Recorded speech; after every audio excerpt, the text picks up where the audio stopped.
What the hell is going on with Erika Kirk? One moment the internet was rallying behind Erika. Now they're accusing her of faking grief and possibly lying about her past. You see, Erika Kirk may have smoothed things over publicly with Candace Owens, but she's getting absolutely dogpiled online. Millions of Americans are now accusing her of lying, or at the very least, not being fully honest in her recent interviews. Surely you've all seen the Erika Kirk clips that went viral a few days ago. The podcaster Candace Owens, okay? At one time, a friend of Charlie's, at one time, an employee of Turning Point. She has been one of the main peddlers of these conspiracies, and she is making a huge amount of money on it. She is building her business off of these lies. What do you want to say to her and the other people that are putting these lies out into the world right now? Stop. That's it. That's all I have to say. Stop. She also addressed the absolutely sick people who were celebrating Charlie's assassination. Erika, one of the most alarming things about Charlie's murder was the way that some people in this country reacted to it. Yeah. And not just online. This was an idea that you encountered a lot. And the idea was this. They kind of justified it. They basically said that because Charlie said or believed things that they believed were controversial or even hateful, that he somehow had it coming. What do you say to people who justified his death? You're sick. He's a human being. You think he deserved that? Tell that to my 3-year-old daughter.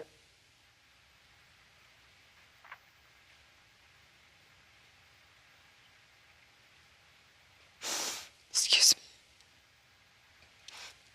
me. You want to watch in high res the video of my husband being murdered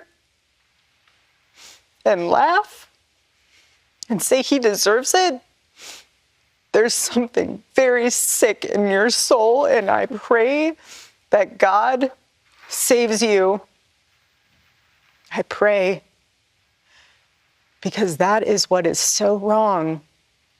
The internet in this world has dehumanized us.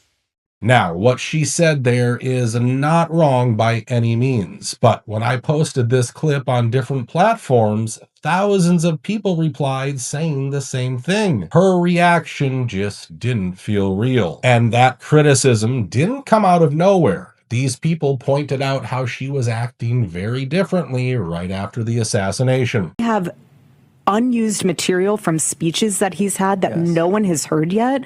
We have Sunday specials lined up to the brim because my husband was so intentional about making sure that there was enough content. Always. He made sure we recorded everything. Everything. He would not do a speech unless we could get the video and the 100%. So we have speeches that no one's heard of. We have interviews that no one's heard of. We have stuff from Korea and Japan that no one's heard of. Podcasts. So, I mean, in the words of my husband, buckle up, because there is a lot of content to be had. And we have so many amazing things down the pipeline that we are working on currently that will unveil in due time. I am so excited. Yeah. Now, to be fair, we can't sit here and psychoanalyze someone's grief. Everyone processes trauma differently. That's not the issue. But things didn't just stop there. During a town hall appearance, Erika made a claim that immediately caught people's attention. When I lived out here, I was here for 5 years. I never dated here because I saw vicariously through my roommate how terrible it was. Somehow getting drinks was the replacement of having coffee and breakfast. I personally would rather have coffee or brunch with someone than going, I don't drink. I find it unproductive, not because I'm holier than whatever. I just don't operate that way. But I always thought it was very strange how she would go to drinks with one guy and then go to dinner with another. My situation was a little different. I wouldn't do it. You went to a job interview. Literally. So this is how good the Lord is. He knew that because I was not dating in New York City, he knew that in order for me to know that that was my man, he had to blanket Charlie as a job interview. Because if that went in, no joke, if he came to me and said, hey, let's go on a date to Bill's Burgers, I'd be like, and this is where the story starts getting weird. Some people online were quick to point out that Erika was allegedly dating Daily Wire editor Cabot Phillips about a year before she ever met Charlie.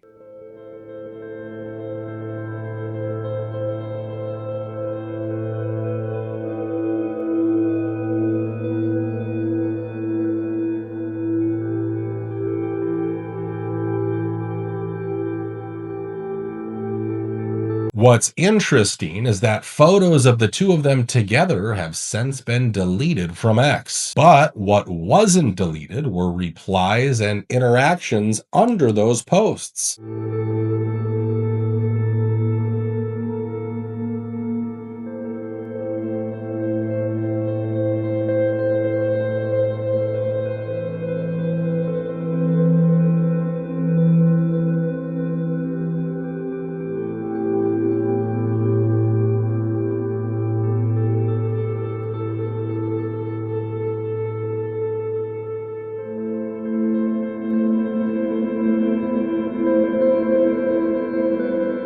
Now, let me be very clear. Her relationship history is not important. Nobody cares who she dated. People are just shocked by how she can apparently lie about her past with such a straight face. And if she really lied about something so trivial, her more serious claims suddenly become less believable too. And of course, it also didn't help that her alleged ex, Cabot Phillips, started touring college campuses using Charlie Kirk's name just weeks after the assassination. Now,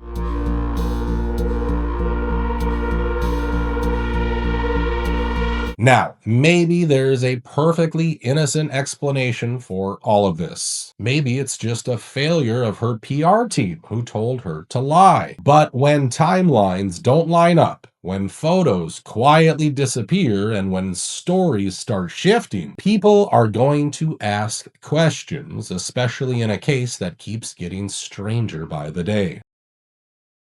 Thanks, Your Honor. Yes, just the matter of having Mrs. Erika Kirk designated as the victim representative in this case. She has filed through her counsel a request to be designated as the victim representative, and we would like the court to formally acknowledge that request and formally designate her as the victim representative. And I guess along those lines, I wanted to make clear as well, I think this court stated earlier that there was an alleged victim in this case. And I know that there is case law talking about being careful about how we refer to victims and alleged victims. But in this case, that case law makes clear that those cautions don't apply with the same degree, where it's clear that we have a victim who was killed in this case. We don't have an alleged victim. We have an alleged perpetrator, but we do know that we have a victim in this case. Thank you, Mr. Ballard. I'll hear from the parties. Your Honor, on behalf of Mr. Robinson, we certainly think it's appropriate for Mrs. Kirk to be designated as the victim representative, if that is the desire of the state, just so there can be no doubt that she's afforded all of the rights assured to her under our state statutes, and we have no objection to that. Thank you. Thank you to all parties. This court will recognize Ms. Erika Kirk as the designated victim representative in this case. Thank you. For instance, we were told that Tyler Robinson's family basically pushed him to surrender. They were framed as the good guys in all of this. But apparently, they weren't even allowed to hear out some new information that was discussed during this case. Your Honor, we have one request with respect to the closed hearing. May I be heard on that? Yes, counsel. Thank you. Richard Novak for Mr. Robinson. Mr. Robinson has some immediate family members who are present, his father, his mother, and his brother. And we would ask the court to permit them to remain in the courtroom during the closed portion of the hearing. To the state. My only concern with that, Your Honor, is that we're going to be talking about court security measures. And I don't know that we'll have to go into a lot of detail about that, but I do have concerns about those issues being discussed in public. All right. Mr. Novak, do you have authority that supports allowing them to remain in a closed hearing? No, I think it's subject to the court's discretion to decide who is and is not an appropriate member of the public. I think they have a unique relationship with Mr. Robinson, and they would certainly abide by any orders the court makes concerning disclosure of what is discussed in closed session. But obviously, it's up to the court. Thank you, Mr. Novak. I'm going to rule that they will be excluded as well. It is just given the nature and the sensitivity of it. Now, that already raises questions, but it gets even stranger. During this same hearing, Tyler was seen laughing. And according to Andrew Colvett, that laughter seemed to mock Charlie's death.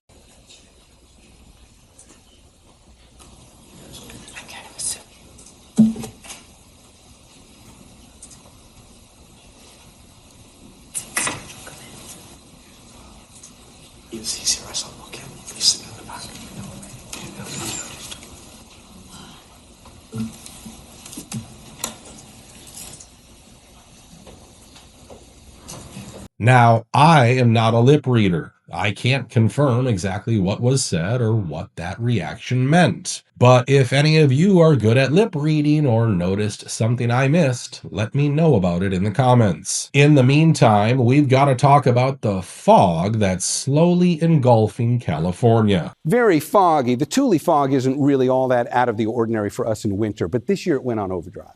November 22nd was when the Thule fog outbreak began. It was kind of mild then. Didn't even get into the bay at that point. But I'm going to hit play. Every image is the next day. And from November 22nd all the way up to now on December 15th, it never changed. In fact, it just got worse. Y'all, they are telling us right in our face what they are doing to us, because what in the hell is radiation fog? I've been on this earth for 30 plus some years, and I have never heard of this in my life. A mysterious 400-mile stretch of radiation fog blankets the state of California? This clip went viral on X, and almost immediately people started replying with their own videos of the fog.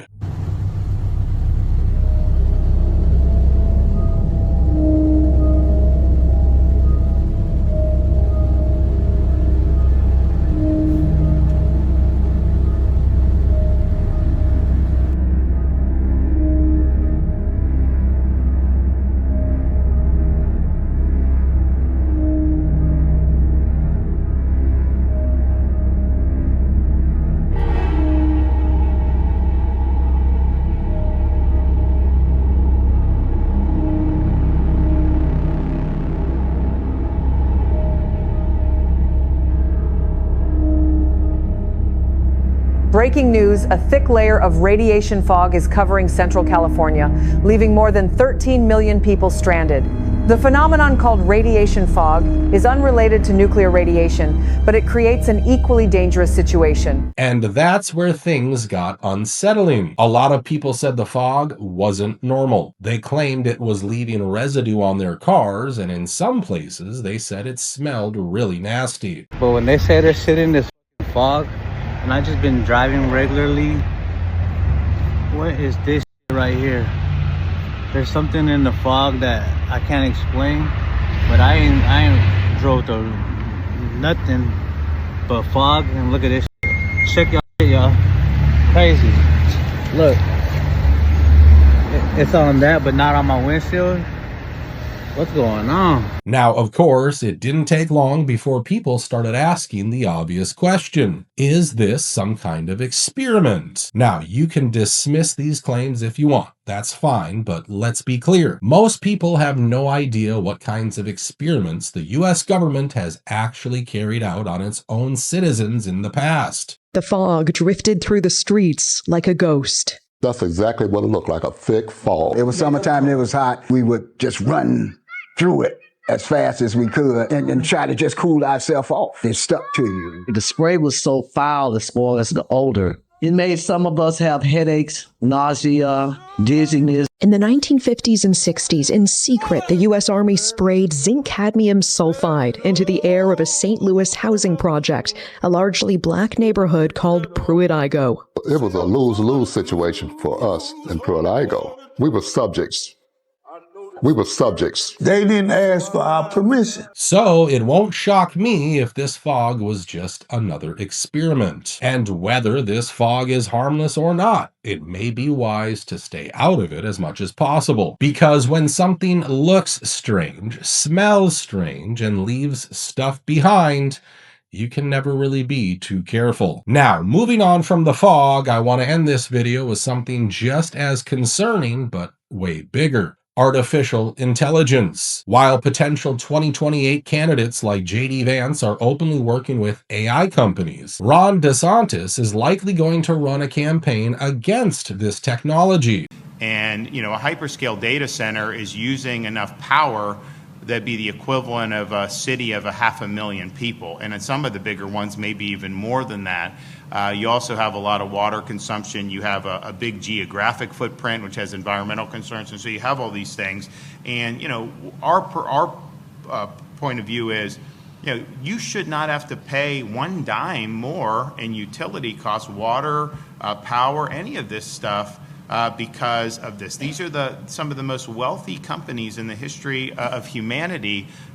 They should not be able to offload costs onto people that are already strapped with high costs in other areas. And so, making sure that Floridians are protected against that, I think is really, really important. And I know a lot of people agree with that. The thing about the data centers is there's not really a big economic impact once they're created. If it's constructed, people can make some money doing that. Obviously, there may be some jobs that can go. But once it's done, it employs like a half dozen people. And, these tech companies will likely bring in foreigners to do that on some visa, or they're not going to hire from your local community. That's just not what they do.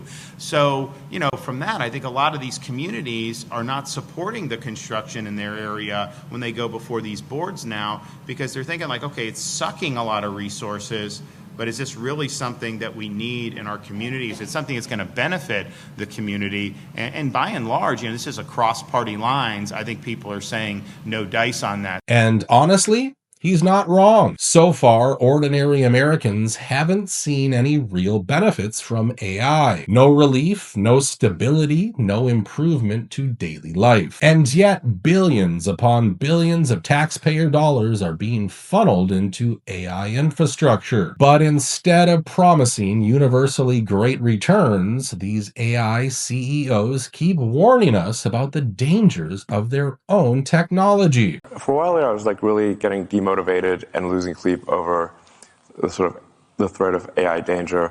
And then I finally became fatalistic about it and said, well, even if I knew annihilation was certain, would I choose to be alive at that time or not? And I said I probably would choose to be alive at that time because it's the most interesting thing, even if there's nothing I could do about it.